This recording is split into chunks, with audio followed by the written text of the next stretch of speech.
قد جاء مهديكم وظهرت آية فاسعوا بصدق القلب يا فتياني.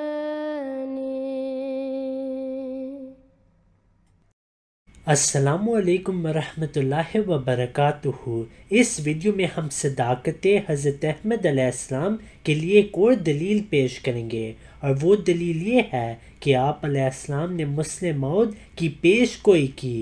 حضرت محمد صلی اللہ علیہ وسلم کی صداقت کے لیے بھی ہم ایسے دلائل ہی پیش کرتے ہیں۔ مثلا آپ صلی اللہ علیہ وسلم نے دعا کی، اللہم اعز الاسلام باحب هذین الرجلین الیک بابی جہل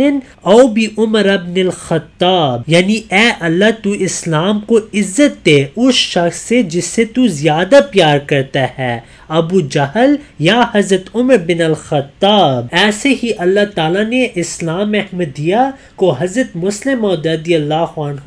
سے طاقت اور عزت دی، اور مخالفین بھی یہ تسلیم کرتے ہیں۔ جیسے یہ غلام احمد قادیانی وفات مسیح کا کیسے ہو سکتا ہے کہ ہمارے نبی جو ہے وہ تو فوت ہو کر زیر زمین دفن ہو گئے اور یہ عیسیٰ جو ہے یہ آسمان پر اٹھا لیے، کیسے ممکن ہے؟ اب ظاہر بات ہے عام آدمی جو ہے مسلمان جس کی حضور سے محبت ہے، حضور کی دل میں تعظیم ہے، عظمت ہے، عقیدت ہے، وہ اس جال میں پھنس جائے گا۔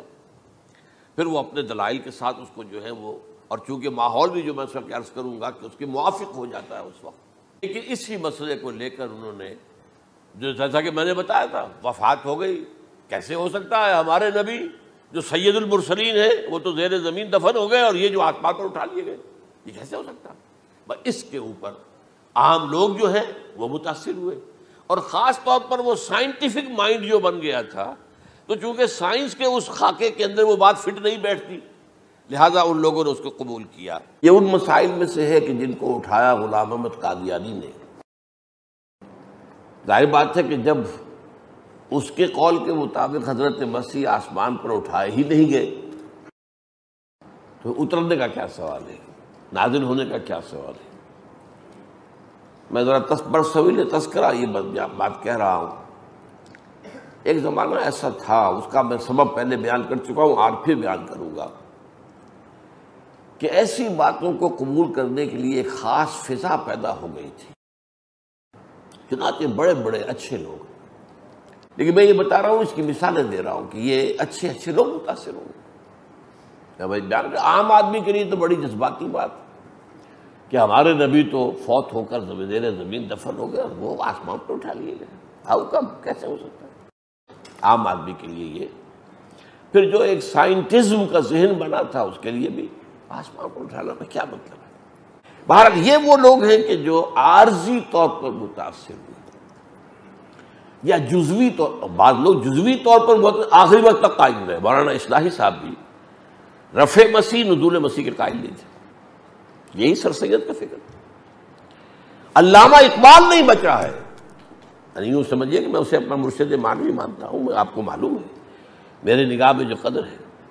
یہ جو انہوں نے لکھ دیا، یہ سب جو مہدی اور یہ عیسیٰ کا آنا، یہ سب جو ہے یہ مجوسیوں کی روایات ہے جو اسلام میں آ گئی۔ لا حول ولا قوت، اقبال نے کہا ہے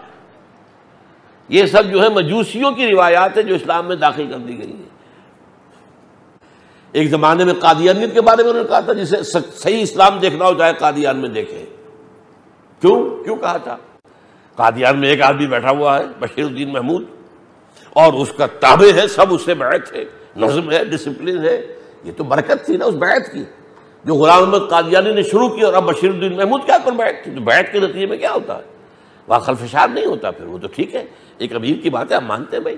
تو وہاں نظم ہے، ڈسپلن ہے۔ پھر ایک مذہبی ماحول انہوں نے اپنا پیدا کیا تھا جو کہ باقی شہروں میں تو نہیں تھا،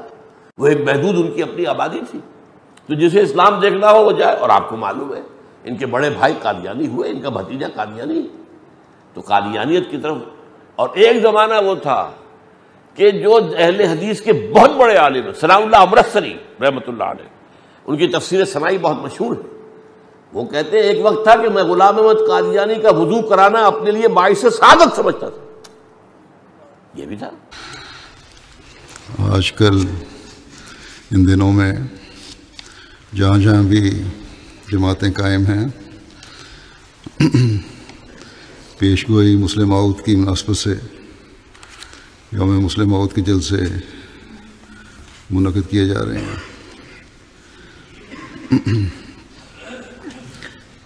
20 فروری کی تاریخ وہ تاریخ ہے جس میں حضرت مسیح موعود علیہ السلام نے اللہ تعالیٰ سے خبر پا کر ایک بیٹے کی پیدائش کی خبر دی تھی۔ اس بارے میں اشتہار شائع فرمایا تھا جس کی مختلف خصوصیات بیان کی گئی تھیں۔ یہ اشتہار 20 فروری 1886 کو شائع ہوا۔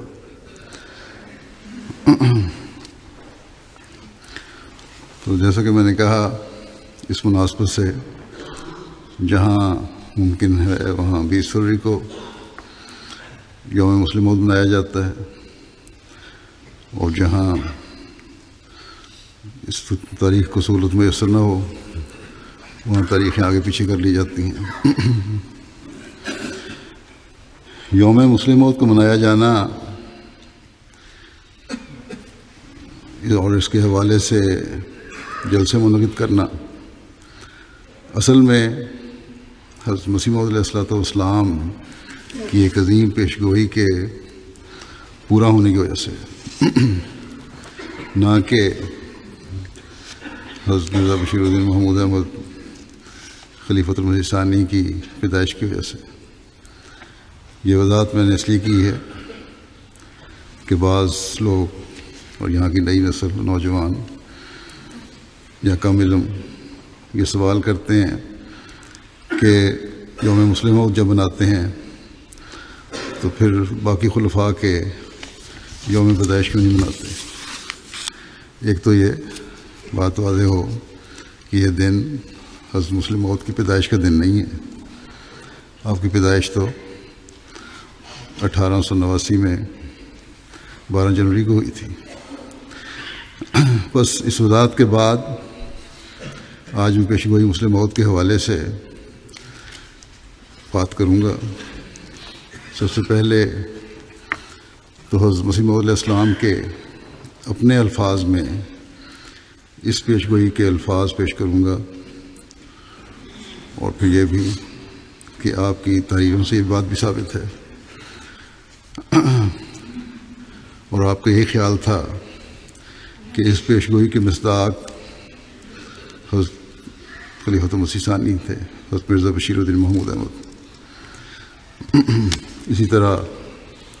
حضرت خلیفۃ المسیح اول کا بھی یہی خیال تھا، بعض دوسرے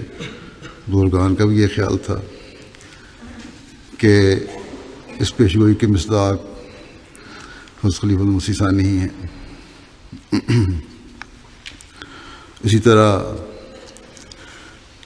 جیسا کہ میں نے کہا اس کی مختلف خصوصیات تھیں، علامتیں تھیں، اور یہ علامتیں جس طرح پوری ہوئیں اور اپنوں وغیروں نے جس طرح ذکر کیا اور انہوں نے محسوس کیا، اس میں سے بعض مثالیں بھی پیش کروں گا۔ تو سب سے پہلے تو اس پیش گوئی کے الفاظ حضرت مسیح موعود علیہ السلام کے الفاظ میں حضرت مسیح موعود علیہ السلام فرماتے ہیں، پیش گوئی جو خود اس آخر سے متعلق ہے، آج 20 فروری 1886 میں جو مطابق 15 جمادی الاول ہے، برعایت ایجاز و اختصار کلمات الہامیہ نمونہ کے طور پر لکھی جاتی ہے اور مفصل رسالہ میں درج ہوگی، یعنی بعد میں انشاءاللہ تعالی۔ فرمایا کہ پہلی پیش گوئی ہے با الہام اللہ تعالیٰ و عالم ہی عز و جل، خدائے رحیم و کریم بزرگ و برتر نے جو ہر یک چیز پر قادر ہے، جل شانہ و عز اسمہ، مجھ کو اپنے الہام سے مخاطب کر کے فرمایا کہ میں تجھے ایک رحمت کا نشان دیتا ہوں، اسی کے موافق جو تو نے مجھ سے مانگا، سو میں نے تیری تضرعات کو سنا، تیری دعاؤں کو اپنی رحمت سے بپایا قبولیت جگہ دی، اور تیرے سفر کو جو ہوشیارپور اور لدھیانے کا سفر ہے تیرے لیے مبارک کر دیا۔ سو قدرت اور رحمت اور قربت کا نشان تجھے دیا جاتا ہے، فضل اور احسان کا نشان تجھے عطا ہوتا ہے، اور فتح اور ظفر کی کلید تجھے ملتی ہے۔ اے مظفر، تجھ پر سلام۔ خدا نے یہ کہا تا وہ جو زندگی کے خواہاں ہیں موت کے پنجہ سے نجات پاویں، اور وہ جو قبروں میں دبے پڑے ہیں باہر آویں، اور تا دین اسلام کا شرف اور کلام اللہ کا مرتبہ لوگوں پر ظاہر ہو، اور تا حق اپنی تمام برکتوں کے ساتھ آ جائے اور باطل اپنی تمام نحوستوں کے ساتھ بھاگ جائے، اور تا لوگ سمجھیں کہ میں قادر ہوں، جو چاہتا ہوں کرتا ہوں، یعنی اللہ تعالیٰ قادر ہے، اور تا وہ یقین لائیں کہ میں تیرے ساتھ ہوں، اور تا انہیں جو خدا کے وجود پر ایمان نہیں لاتے اور خدا کے دین اور اس کی کتاب اور اس کے پاک رسول محمد مصطفیٰ صلی اللہ علیہ وسلم کو انکار اور تکذیب کی نگاہ سے دیکھتے ہیں، ایک کھلی نشانی ملے اور مجرموں کو راہ ظاہر ہو جائے، سو تجھے بشارت ہو کہ ایک وجیح اور پاک لڑکا تجھے دیا جائے گا، ایک ذکی غلام لڑکا تجھے ملے گا، وہ لڑکا تیرے ہی تخم سے تیری ہی ذریت و نسل ہوگا، یعنی آپ کی جسمانی اولاد ہوگی، اور آپ کی نہ صرف جسمانی اولاد ہوگی بلکہ آپ ہی کی اولاد ہوگی۔ فرمایا کہ خوبصورت اور پاک لڑکا تمہارا مہمان آتا ہے، اس کا نام اموائل اور بشیر بھی ہے، اس کو مقدس روح دی گئی ہے اور وہ رجس سے پاک ہے، وہ نور اللہ ہے، مبارک وہ جو آسمان سے آتا ہے، اس کے ساتھ فضل ہے جو اس کے آنے کے ساتھ آئے گا، وہ صاحب شکو اور عظمت اور دولت ہوگا، وہ دنیا میں آئے گا اور اپنے مسیح نفس اور روح الحق کی برکت سے بہتوں کو بیماریوں سے صاف کرے گا، وہ کلمۃ اللہ ہے کیونکہ خدا کی رحمت و غیوری نے اسے اپنے کلمہ تمجید سے بھیجا ہے، وہ سخت ذہین و فہیم ہوگا اور دل کا حلیم، اور علوم ظاہری و باطنی سے پر کیا جائے گا، اور وہ 3 کو 4 کرنے والا ہوگا۔ دوشنبہ ہے مبارک توشنبہ، فرزند دلبند گرامی ارجمند، مظہر الاول والآخر، مظہر الحق والعلا، کان اللہ نزل من السماء، جس کا نزول بہت مبارک اور جلال الہی کے ظہور کا موجب ہوگا۔ نور آتا ہے نور، جس کو خدا نے اپنی رضامندی کی ادھر سے منسوخ کیا، ہم اس میں اپنی روح ڈالیں گے اور خدا کا سایہ اس کے سر پر ہوگا، وہ جلد جلد بڑھے گا اور اسیروں کی رستگاری کا موجب ہوگا، اور زمین کے کناروں تک شہرت پائے گا اور قومیں اس سے برکت پائیں گی، تب اپنے نفسی نقطہ آسمان کی طرف اٹھایا جائے گا، وکان امرا مقضیہ۔ یہ تھے وہ الفاظ مسلم موعود کی پیشگوئی کے۔ پھر حضرت مرزا بشیر الدین محمود احمد خلیفۃ المسیح ثانی کے بارے میں اس پیشگوئی کے حوالے سے آپ فرماتے ہیں کہ ایسا ہی جب میرا پہلا لڑکا فوت ہو گیا تو نادان مولویوں اور ان کے دوستوں اور عیسائیوں اور ہندوؤں نے اس کے مرنے پر بہت خوشی ظاہر کی، اور بار بار ان کو کہا گیا کہ 20 فروری 1886 میں یہ بھی ایک پیشگوئی ہے کہ بعض لڑکے فوت بھی ہوں گے، بس ضرور تھا کہ کوئی لڑکا خرد سالی میں فوت ہو جاتا، تب بھی وہ لوگ اعتراض سے باز نہ آئے۔ تب خدا تعالیٰ نے ایک دوسرے لڑکے کی مجھے بشارت دی، چنانچہ میرے سبز اشتہار کے 7ویں صفحے میں اس دوسرے لڑکے کے پیدا ہونے کے بارے میں یہ بشارت ہے، دوسرا بشیر دیا جائے گا جس کا دوسرا نام محمود ہے، وہ اگرچہ اب تک آپ فرماتے ہیں وہ اگرچہ اب تک جو 1 ستمبر 1888 ہے، جو یہ آپ اعلان فرما رہے ہیں ستمبر 1888 میں، کہ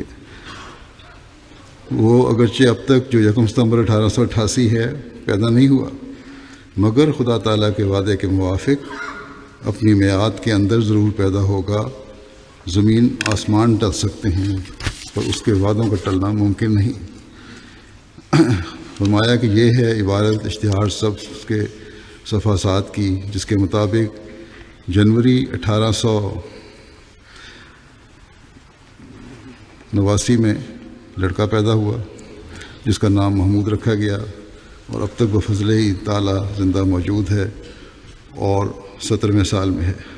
یہ پہلے جو میں بتایا تھا پہلے کی ایک تحریر ہے، پھر بعد میں اس کو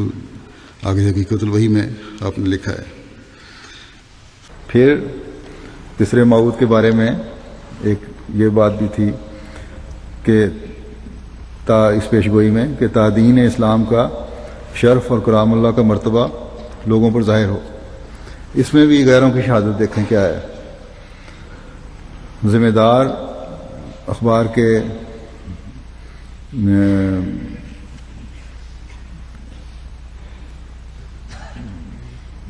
میں لکھا ہے مولوی ظفر علی خان صاحب نے،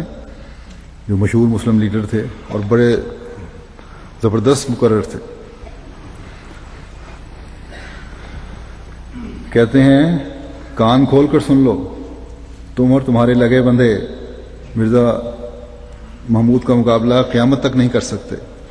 مرزا محمود کے پاس قرآن ہے اور قرآن کا علم ہے، تمہارے پاس کیا ہے، کیا دھرا ہے؟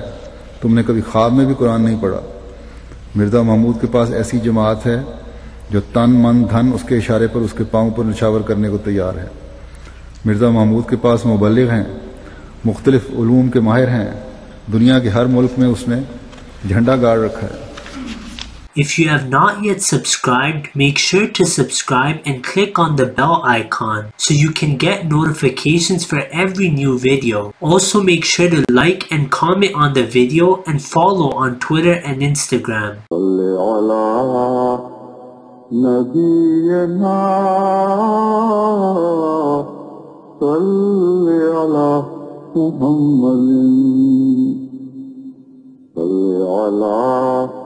سفينا